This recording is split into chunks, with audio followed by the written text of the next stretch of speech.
बच्चों, आज हम करने जा रहे हैं क्लास 6 का chapter 8 that is body movements. तो बच्चों, अभी तक हमने डिफरेंट टाइप्स ऑफ मूवमेंट्स के बारे में पढ़ा है कि मूवमेंट्स इन अगर बात की जाए ह्यूमन की या फिर किसी एनिमल की पॉसिबल है ड्यू टू सम टिश्यूज़ जिसे हम कह सकते हैं बोन एंड मसल्स। तो बोन्स को अगर मिला दिया जाए तो ह्यूमन बींग्स के अंदर क्या प्रेजेंट है, कंकाल, और उसे क्या कहा जाता है, स्केलेटल सिस्टम। और स्केलेटल सिस्टम को हम ऑलरेडी डिटेल में पढ़ चुके हैं। और स्केलेटल सिस्टम के अलावा हमने जॉइंट्स जो हमारे स्केलेटल सिस्टम में प्रेजेंट होते हैं, बोन्स के बीच में जो जॉइंट्स होते हैं उसको भी डिटेल में कवर कर लिया है और एक एक बोन का फंक्शन डिटेल में पढ़ लिया है। आज हम शुरू करने जा रहे हैं और हमने बोन एंड कार्टिलेज में डिफरेंस भी पढ़ लिया है। हमने मसल्स और मसल्स के कॉन्ट्रैक्शन एंड रिलैक्सेशन पे भी बात कर ली है कि कैसे मसल कॉन्ट्रैक्ट होती है और कैसे रिलैक्स होती है। आज हम शुरू करने जा रहे हैं फ्रॉम गेट ऑफ एनिमल्स। तो let's start with the topic. Earthworm. Activity 5. Observe an earthworm moving on a soil in a garden. Gently lift it and place it in a place of a blotting or filter paper. आपने क्या करना है, आपने मिट्टी को देखना है। आपके गार्डन की मिट्टी में ज़रूर आपको अर्थवर्म देखने को मिलेंगे। वहाँ से उसको बहुत जेंटली उठाना है क्योंकि वो बहुत सॉफ्ट होता है। अगर आप उसे हार्डली उठाएंगे तो वह इस एनिमल के लिए डेंजरस भी हो सकता है। तो आप उसे बड़े सॉफ्टली उठाएं, जेंटली उठाएं और एक पेपर पर रख दें। ऑब्जर्व इट्स मूवमेंट, और इसके चलने की जो मूवमेंट है उसे ऑब्जर्व करें। Then place it in on a smooth glass plate और एनी स्लिपरी सरफेस। अब इसे किसी फिसलने वाले जो प्लेस है उस पर रख दें, जैसे कि कोई glass. Observe its movement now, अब इसकी मूवमेंट को देखिए। Is it different from that on a paper. आप देखेंगे कि पेपर पे यह बड़ा फटाफट दौड़ रहा होगा, लेकिन ग्लास पर इसको चलने में क्या होगी, problem. Do you find that the earthworm is able to move easily on a hard slippery surface. तो आपको यह लगता है कि जो अर्थवर्म है वो हार्ड सरफेस पर ज़्यादा इजीली मूव करता है या स्लिपरी सरफेस पर। The body of an earthworm is made up of many rings joint end to end. तो अभी बात करते हैं इसकी बॉडी स्ट्रक्चर की। यहाँ आप देख सकते हैं रिंग्स भी आपको दिखाई दे रही हैं जो अर्थवर्म के ऊपर प्रेजेंट होते हैं। तो बच्चों, earthworm does not have bones. Important point है कि उसके अंदर बोन्स नहीं होती। It has muscles which helps to extend and shorten the body. ये क्या करता है, ये मूव करता है with the help of its muscle, मांसपेशियों की मदद से। एकदम से क्या करता है, मांसपेशियों को कॉन्ट्रैक्ट कर लेगा और फिर से रिलैक्स कर देगा। कॉन्ट्रैक्ट मतलब पकड़, इसको इकट्ठा कर लेगा और फिर एकदम से रिलैक्स कर देगा। इस तरह से अगर ये इस तरह से ये with the help of muscles चलता है, ठीक है। मूवमेंट इसमें मसल्स की हेल्प से होती है due to muscle contraction and relaxation. During movement, the earthworm first extend the front part of the body, keeping the rear portion fixed to the ground. Then it fixes the front and release the rear end. It then shorten the body and pulls the rear end forward.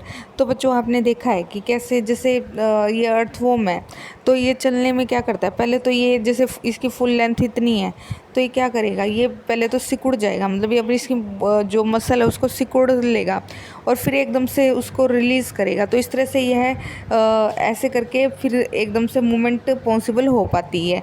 तो इस तरह से यह पहले सिकुड़ के contract करता है मसल को, फिर एकदम से फैल जाता है। इस तरह से यह मसल्स की सहायता से मूव करता है। तो ये जितनी भी यहाँ पर साइंटिफिक बात बताई गई है, यह घबराने वाली बात नहीं है। आप अगर अर्थवर्म को देखेंगे तो इस तरह से ही वह मूव करता है। तो नेक्स्ट हमने पढ़ना है कि the earthworm can move through soil, और यह मिट्टी में चलता है। The body secretes a slimy substance to help the movement. तो इसकी बॉडी से ना कुछ स्लिमी मतलब चिकनी जो है एक मटेरियल निकलता रहता है जो इसको चलने में हेल्प करता है। तो इस तरह से बच्चों, how does it fix parts of its body to the ground. तो यह अपने ग्राउंड को के साथ ही अपने बॉडी को कैसे अटैच करके रखता है।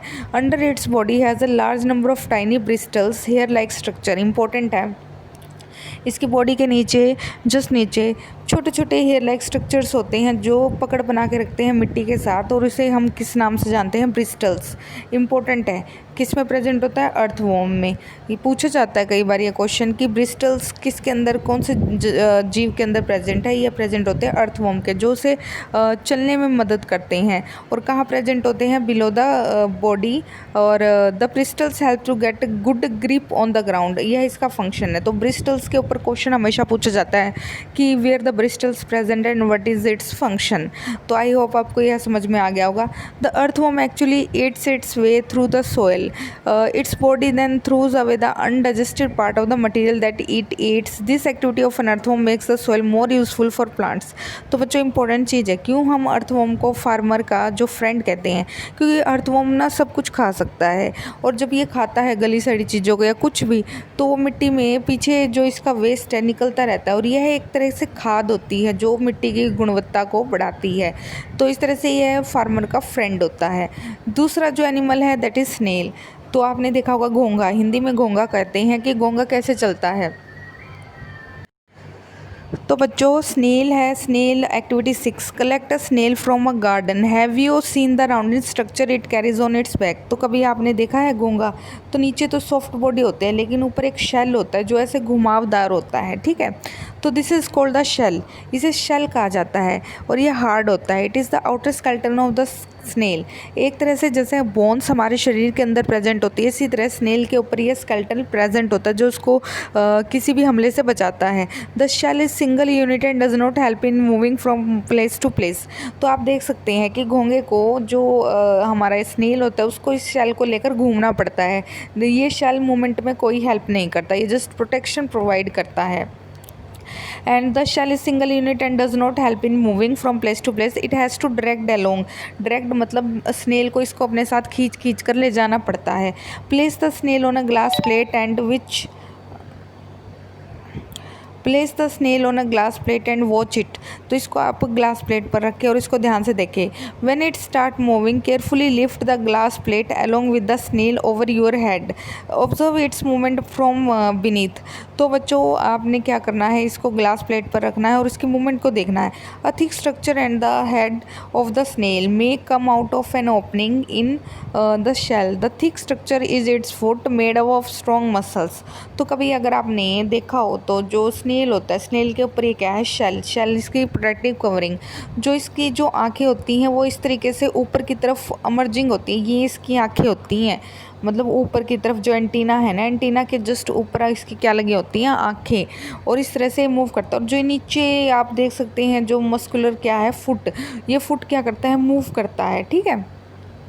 तो आप कभी ऑब्जर्व करना, क्योंकि जो स्नेल है वो हमें आसपास देखने को मिल जाते हैं मिट्टी में। The thick structure is its foot made up of strong muscle. Now carefully tilt the glass plate. अब आप टिल्ट मतलब घुमा दे ग्लास प्लेट को। The wavy motion of the foot can be seen. Is the movement of snail slow और fast as compare to an earthworm. तो हमें यह बताना है कि अर्थवॉर्म के कंपैरिजन में स्नेल फास्ट चलता है या स्लोली चलता है। तो स्नेल बहुत ही स्लोली चलता है। तो कॉकरोच, जो नेक्स्ट एग्जांपल हमने पढ़ना है दैट इज़ कॉकरोच। कॉकरोच के अंदर कैसे मूवमेंट होती है, दैट इज़ एक्टिविटी 7। तो बच्चों observe a cockroach. Cockroaches walk and climb as well as fly in the air. तो कॉकरोच चल भी सकते हैं, कूद भी सकते हैं और हवा में उड़ भी सकते हैं। हालांकि ये कंटिन्यू फ्लाई नहीं करते, ये रुक रुक कर फ्लाई करते हैं। They have 3 pair of leg. Important है, इनके कितने जोड़े पैर होते हैं, इनके 3 जोड़े पैर होते हैं, 1 2 3। और the body is covered with a hard outer skeleton. अगर आपने कभी कॉकरोच को देखा और उसके ऊपर यहाँ पर प्रेस करके देखें तो आपको ये हार्ड स्ट्रक्चर फील होगी। तो इसकी जो आउटर स्केलेटन है, स्केलेटन मतलब बाहर का जो ये बॉडी की जो स्ट्रक्चर है वो बहुत ही हार्ड है। This outer skeleton is made up of different units join together and that permits movements. तो इस तरह से कह सकते हैं ये है डिफरेंट यूनिट से मिलकर बना है। शुरू में हेड होता है, फिर इसकी क्या है, एब्डोमन होती है, इसकी थोरेक्स होती है, एब्डोमन होती है। ये कुछ साइंटिफिक नेम है जो शायद आपको भी समझ में नहीं आएंगे। अभी आप इतना ही समझे बच्चों कि इसका हेड होता है, नीचे की बॉडी होती है, उस पर क्या होते हैं, उस पर लगे होते हैं बच्चों यहाँ पर इसके विंग्स होते हैं और ऊपर 2 एंटीनास भी होते हैं। इस तरह से यह दिखाई देता है। There are 2 pairs of wings. Important है, 3 पेयर लेग है तो कितने पेयर विंग है, 2 पेयर विंग। तो the cockroaches have distinct muscle. Those near the legs move the legs for walking. The breast muscles move the wings when the cockroach flies. तो जो ऊपर की ब्रेस्ट की मतलब छाती की जो मसल्स होती है ऊपर की तरफ, तो वो क्या करती हैं, वो इसकी विंग्स को उड़ाने में मदद करती हैं। और जो नीचे की तरफ मसल्स होती हैं लेग्स की, वो वॉकिंग करने में मदद करती हैं। तो इस तरह से इसमें 2 तरह की मसल्स देखने को मिलती हैं जो इसको working as well as fly करने में हेल्प करती है। तो